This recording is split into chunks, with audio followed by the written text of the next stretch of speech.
Good morning, all of you. Today we will see the remaining part of that flip flop. We have seen up to page number 165.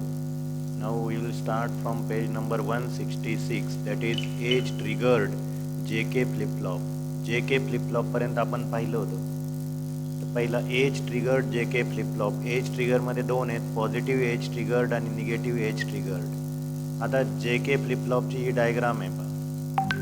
Positive edge triggered म्हणजे positive clock इथून द्यायचा आहे. हा clock या सर्किटमधून दिला जातो. हे डिफरन्शिएटरचं सर्किट आहे. याच्यामध्ये कॅपॅसिटर आहे, रेजिस्टर आणि डायोड आणि रेजिस्टर. क्लॉक याला ॲप्लाय केला की याच्या थ्रू जाऊन तो क्लॉक इथे ॲप्लाय होईल, म्हणून याला म्हणायचं एज ट्रिगर्ड. हा पॉझिटिव्ह एजला ट्रिगर होतो, म्हणजे ही पॉझिटिव्ह एज आली की ट्रिगर होतो. मग इथं हा JK फ्लिप फ्लॉप आहे पहा. दोन इनपुट दिलेले J आणि K. इथं ह्या गेटचं आउटपुट हे Jला मिळतं आहे आणि ह्या गेटचं आउटपुट हे इकडं Kला मिळतं आहे. K ज्या गेटला कनेक्टेड आहे त्याला मिळतं आहे. 4 गेट आपण वापरले, 1, 2, 3 आणि 4 असे 4 NAND गेट आहेत. पहिल्या दोन यांना 3 आणि 4ला J आणि K इनपुट आहे आणि 1 आणि 2ला S' आणि R' इनपुट आहे. मग आता पहिल्यांदा क्लॉक इथून ॲप्लाय केला की इथून जे तुमचा 0-0 असेल तेव्हा इथं दोन्ही 1-1 होतील. दोन्ही 1-1 म्हणजे ही काय रेस कंडिशन, किंवा ही कंडिशन आपल्याला अवॉइड करावं लागेल, कारण दोन्ही सायमल्टेनियसली रिसेट सेट 1 असू शकत नाही. जेव्हा J0 असेल K1 असेल, J0 असेल तेव्हा इथं 1 मिळेल, K1 असेल तेव्हा इथं 0 मिळेल. R1 S0 म्हणजे ही रिसेट कंडिशन मिळेल. तिथं Q0 मिळेल, Q' 1 मिळेल. नंतर J1 आणि K0 जर केला तर हा 1 म्हणजे इथं 0 आणि हा 0 म्हणजे इथं 1 मिळेल. मग R0 आणि S1 ही सेट कंडिशन, तेव्हा Q1 आणि Q' 0 मिळेल. आणि दोन्ही ज्यावेळेस 1-1 असतील तेव्हा Rही 0 असेल, Sही 0 म्हणजे ही रेस कंडिशन मिळेल. इथं हा JK फ्लिप फ्लॉप आपण दाखवला पहा. 0-0 नो चेंज, 0-1ला रिसेट, 1-0ला सेट आणि 1-1ला टॉगल कंडिशन. म्हणजे Qला Q' मिळेल आणि Q'ला Q मिळेल. JK Q' इथं तुम्हाला क्लॉक दाखवला आहे. आता याला जर निगेटिव्ह एज ट्रिगर केलं तर इथं पहा हा क्लॉक तुम्हाला निगेटिव्ह दाखवावा लागेल. एवढाच त्याच्यामध्ये फरक आहे. हे इथं वर्किंग मी जे एक्सप्लेन केलं तेच वर्किंग इथं आहे पहा. केस 1, केस 2, केस 3 आणि केस 4. आता पुढचा जो आहे तो level triggered JK flip flop. इथं लेवल ट्रिगर्ड आहे म्हणून इथं कोणतंच सर्किट वापरलं नाही, डायरेक्ट क्लॉक ॲप्लाय केलेला आहे. क्लॉकच्या हायर लेवलला हा ट्रिगर होईल. सर्किट तेच आहे. याचं आउटपुट इकडं Jला मिळतं आहे, इथलं आउटपुट इकडं परत Kला मिळतं आहे. म्हणून इथं 3 इनपुट आहे पहा, JK क्लॉक आणि हे मिळालेलं आउटपुट परत return back. The operation is similar but it is only level triggered. आता race around condition in level triggered JK flip flop. याच्यामध्ये रेस अराउंड कंडिशन जी ऑकर होते ती का ऑकर होते? When J = K = 1, that is toggle mode, the race around condition occurs. If clock pulse is short to allow JK flip flop to change its output state. म्हणजे clock pulse जर आपण छोटी दिली तर JK फ्लिप फ्लॉपची state change होणार नाही, आणि स्टेट चेंज होत नाही म्हणल्यानंतर toggle condition did not cause any problem. म्हणजे क्लॉक पल्स शॉर्ट नको, शॉर्ट पाहिजे तर कुठलाही प्रकारचा प्रॉब्लेम अराईज होत नाही. पण क्लॉक पल्स जर लॉंग असेल, if clock pulse is of longer duration then output will change their state for more than 1 times. म्हणजे आउटपुटची स्टेट त्याच क्लॉकमध्ये चेंज होत राहील. मग आपल्याला अनडिझायरेबल आउटपुट मिळेल, त्याला म्हणतात रेस कंडिशन. आता ही रेस कंडिशन अवॉइड करायची असेल, परीक्षेला प्रश्न असतो पहा, what is race condition and how it is avoided. ती जर अवॉइड करायची असेल तर काय करावं लागेल आपल्याला? Age triggered JK flip flop वापरायचा, लेवल ट्रिगर वापरायचा नाही, किंवा मास्टर स्लेव वापरावं लागेल. पहिली स्टेज मास्टर आणि दुसरी stage slave. The problem of multiple toggling in JK flip-flop takes place if enable input remains high for long time. But in age-triggered JK flip-flop, the positive clock pulse is present for very short time. So multiple toggling cannot take place and it avoids race around condition. पुढचा आहे toggle flip flop म्हणजे T flip flop. Positive edge trigger T flip flop. T flip flop कधी तयार होतो? जेव्हा जे आणि के input short केले जातात आणि एकच इनपुट दिलं जातं टी, तेव्हा टी फ्लिप फ्लॉप तयार होतो. याला म्हणतात टॉगल फ्लिप फ्लॉप. क्लॉक, इथं क्लॉक अप्लाय केला पाहिजे, जे आणि के एकत्र करून इथं टी इनपुट दिलेलं आहे, त्याला म्हणतात T flip flop. Clock T input 0 किंवा 1, एकच इनपुट आहे म्हणजे दोन स्टेट 0 किंवा 1. 0 असताना क्यूएनच मिळतो, 1 असताना हा मात्र क्यूएन बार मिळतो. इथं टॉगलिंग होते पहा. 1 इनपुट आपण देतो, इकडे 0 मिळतंय, याला म्हणतात toggle condition. When T equal to 0 J equal to K equal to 0, hence outputs are Q equal to Qn and Q bar equal to Qn bar, no change. When T equal to 1 असेल तेव्हा J equal to K equal to 1, hence output changes, that is it toggles corresponding to every leading edge of clock. Negative edge triggered, फक्त इथं clock तुम्हाला negative करायचं आहे, याला म्हणायचं negative edge triggered. आता application of T flip flop, त्याचं नावच सजेस्ट करतं आहे पा, टी म्हणजे टॉगल. काही ॲप्लिकेशन त्याचे basic building block for ripple counter, दुसरं फॉर फ्रिक्वेन्सी डिव्हिजन आणि तिसरं to provide 180 degree out of phase signal. असे 3 ॲप्लिकेशन आहे टी फ्लिप फ्लॉपचे. याला म्हणायचं टॉगल फ्लिप फ्लॉप. नंतर पुढचा जो आहे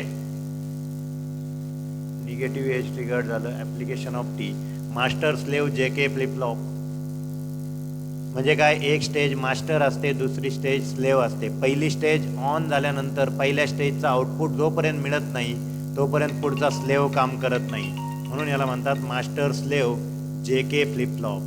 it is combination of clock J K flip flop and clock SR latch. The clock J K latch act as master and clock SR latch act as a slave. So it is combination of clock J K latch and clock SR latch. The clock JK latch act as a master and clock SR latch act as a slave. Master is positive edge triggered, but due to inverter, both master and slave act as a level trigger flip flop. आता त्याचं इथं diagram दिलेली पहा. पहिला master त्याला म्हणतात JK आणि दुसरा स्लेव आहे. पहिला JK फ्लिप फ्लॉप वापरला आहे आणि दुसरा SR फ्लिप फ्लॉप वापरला आहे. पहिल्याचं आउटपुट दुसऱ्याला दिलेलं आहे. पहिल्याचा आउटपुट जोपर्यंत मिळत नाही तोपर्यंत दुसरा फ्लिप फ्लॉप ऑन होत नाही, म्हणून पहिल्याला म्हणतात मास्टर, दुसऱ्या स्टेजला म्हणतात slave. When clock equal to 1 master is active. Clock 1 असताना हा मास्टर ॲक्टिव्ह होईल, बट स्लेव इज इनॲक्टिव्ह, कारण याचा आउटपुट तोपर्यंत येत नाही. वेन क्लॉक इक्वल टू 0 नंतर क्लॉक 0 झाला का हा इनॲक्टिव्ह होईल आणि स्लेव ॲक्टिव्ह होईल. वर्किंग जे के फ्लिप फ्लॉपचं आणि SRचं कंबाईन होतं आहे. जे आणि के 0-0 आउटपुट मिळेल तुम्हाला क्यूएन बार. 0-1ला 0-1, 1-0ला 1-0 आणि 1-1ला toggle state. Preset and clear input. आता प्रीसेट आणि क्लिअर का वापरतात? याच्या आधी आपण वापरले नाही पहा, पण त्याची गरज भासते का? तर in flip flops Wien power switch is on, power switch जेव्हा ऑन करू आपण तर state of output Q and Q bar can be anything. म्हणजे जेव्हा आपण फ्लिप फ्लॉप ऑन करू तेव्हा तुम्हाला आउटपुट काही मिळेल, सेट मिळेल, रिसेट मिळेल किंवा नो चेंज असेल किंवा काही अनसर्टन्टी असते आउटपुटमध्ये, आणि ती अनसर्टन्टी आपल्याला रिड्यूस करायची असेल किंवा निग्लेक्ट करायची असेल तर प्रीसेट आणि क्लिअर सिग्नल वापरतात. आलं लक्षात? जेव्हा आपण फ्लिप फ्लॉप कनेक्ट करू आणि ऑन करू तेव्हा आउटपुट काय मिळेल आपण सांगू शकत नाही, म्हणून ही अनसर्टन्टी आउटपुटची जर काढायची असेल तर त्याला आपण काय वापरतो? प्रीसेट आणि क्लिअर सिग्नल ॲप्लाय करतो. मग पहिला SR flip flop with preset and clear signal. इथं पहा SR फ्लिप फ्लॉप आपण पाहिलेला आहे, फक्त आता इथं काय ॲड केलं? प्रीसेट आणि क्लिअर सिग्नल ॲड केले. पहिले 2 नॅन्ड गेट तसेच आहे, यस आणि आर इनपुट दिलेलं आहे, क्लॉक इनपुट दिलेलं आहे, पण दुसऱ्या 2 नॅन्ड गेटसाठी का पहिल्याचा आउटपुट दुसऱ्याचा आउटपुट याला इनपुट ॲक्ट होतं आहे, आउटपुट परत पाठीमागं घेऊन दुसरं एक इनपुट आणि तिसरं एक इनपुट याला दिलं आहे. पहिल्याला तिसऱ्याला कोणता दिला आहे? प्रीसेट आणि चौथ्याला जे दिलं आहे ते क्लिअर. हे 2 इनपुट आपण ॲप्लाय केलेत. म्हणजे प्रीसेट आणि क्लिअर काय अप्लाय केले तर आउटपुटची अनसर्टन्टी आपल्याला रिमूव्ह करायची असेल तर. आता याचं ऑपरेशन पाहू आपण. Case 1 preset equal to clear equal to 1. हे दोन्ही जर मी 1 1 ठेवले तर हा नॉर्मल फ्लिपफ्लॉप म्हणून ॲक्ट होईल. Both are inactive and SR flip flop act as per truth table. Case 2 मध्ये प्रीसेट इक्वल टू 0 जर आपण दिला तर इथं इथं बार आहे, मग इथं 0 दिला तर हा 1 होईल, म्हणजे हा ॲक्टिव्ह होईल. Output of gate 3 will be 1, म्हणजे Q इक्वल टू 1 मिळेल, Q बार इक्वल टू 0. ही कोणती स्टेज होईल आपली? Preset stage. तसंच PR इक्वल टू 1 घेतला तर हा 0 होईल, हा 1 होईल, म्हणजे Q बार इक्वल टू 1 मिळेल. Q bar equal to 1, reset equal to 1 ला Q equal to 0, so it will reset the flip flop. केस 4 मध्ये दोन्ही 0 0 जर दिले तर this condition should not be use because it leads to uncertain state. ती uncertain स्टेटकडे घेऊन जाईल फ्लिप फ्लॉपला. अशा प्रकारे आपल्याला प्रीसेट आणि क्लिअरचा वापर करता येईल. प्रीसेट ज्यावेळेस 1 असेल तेव्हा प्रीसेट स्टेज मिळेल, म्हणजे सेट स्टेज, आणि क्लिअर ज्यावेळी 1 असेल तेव्हा रिसेट स्टेट मिळेल. JK flip flop with preset and clear input, त्याचा सिम्बॉल असा तुम्हाला दिसेल पहा. J आणि K इनपुट, त्याला प्रीसेट आणि क्लिअर इनपुट आपण वापरलेले आहेत. हा इथं बबल डे म्हणजे हे काय आहेत, बबल्डमुळं याचं इन्व्हर्टिंग घ्यायचं, याचं इन्व्हर्ट घ्यायचं. Q आणि Q बार आउटपुट आहे. Excitation table of flip flop. आता हे एक्सायटेशन टेबल तुम्हाला फक्त 2 मार्कासाठी ड्रॉ करायला विचारतात, फक्त हे पाठ करून ठेवा. प्रत्येक फ्लिप फ्लॉपचे 2 मार्कासाठी फक्त टेबल विचारले जातात.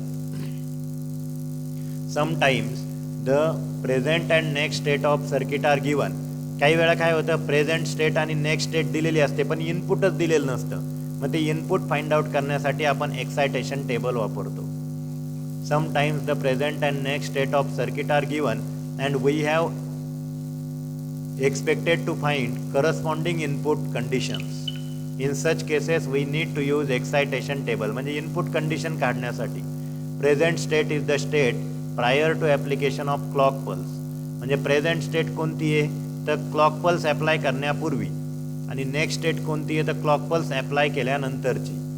पहिला excitation table of SR flip flop. आता हा SR फ्लिप फ्लॉपचा ओरिजिनल ट्रूथ टेबल आहे, मग त्याचा एक्सायटेशन टेबल इथं आपण ड्रॉ केलेला आहे पहा. हा ओरिजिनल ट्रूथ टेबल आहे आपला. 0 0 0 1 1 0 1 1. 0 0 ला QN बार, 0 1 ला रिसेट, आणि 1 0 ला सेट, 1 1 ला रेस्ट. आता याचा एक्सायटेशन टेबल असा येईल पहा SR फ्लिप फ्लॉपचा. पहिल्यांदा आउटपुट आणि नंतर आपल्याला इनपुट फाइंड आउट करावं लागतील. पहिले output 0 0 SN0 RN don't care. 0 1 ला SN1 RN0, कारण ही कोणती स्टेट आहे आपली? Reset state, sorry state. 1 0 ला 0 आणि 1, 1 1 ला don't care 0. Excitation table of D flip flop. इथं Q आउटपुट आहे, इनपुट आहे. प्रेझेंट स्टेट परत 0 0 0 1 1 0 1 1. आता याला आउटपुट काय असतील? 0 0 ला JN0 पण KN डोंट केअर आहे. 0 1 ला 1 आणि डोंट केअर. 1 0 ला डोंट केअर 1, 1 1 ला डोंट केअर 0. T फ्लिप फ्लॉपसाठी प्रेझेंट स्टेट नेक्स्ट स्टेट दिलेलं आहे परत 0 0 0 1 1 0 1 1.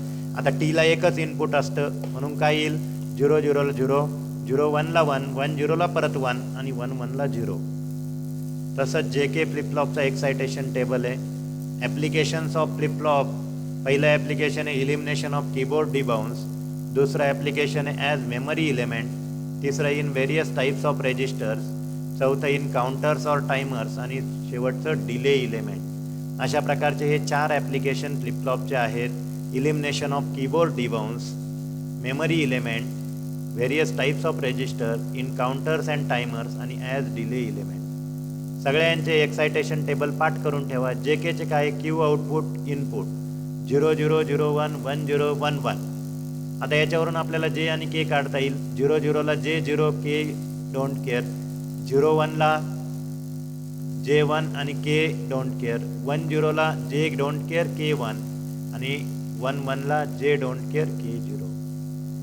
अशा प्रकारे आपण सगळ्यांचे एक्सायटेशन टेबलही पाहिलेत.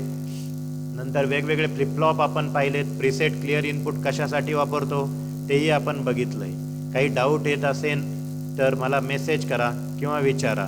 Thank you all of you. Flip-flop हा टॉपिक आपला संपला आहे. पुढच्या लेक्चरला आपण सुरू करू shift register. Thank you all of you.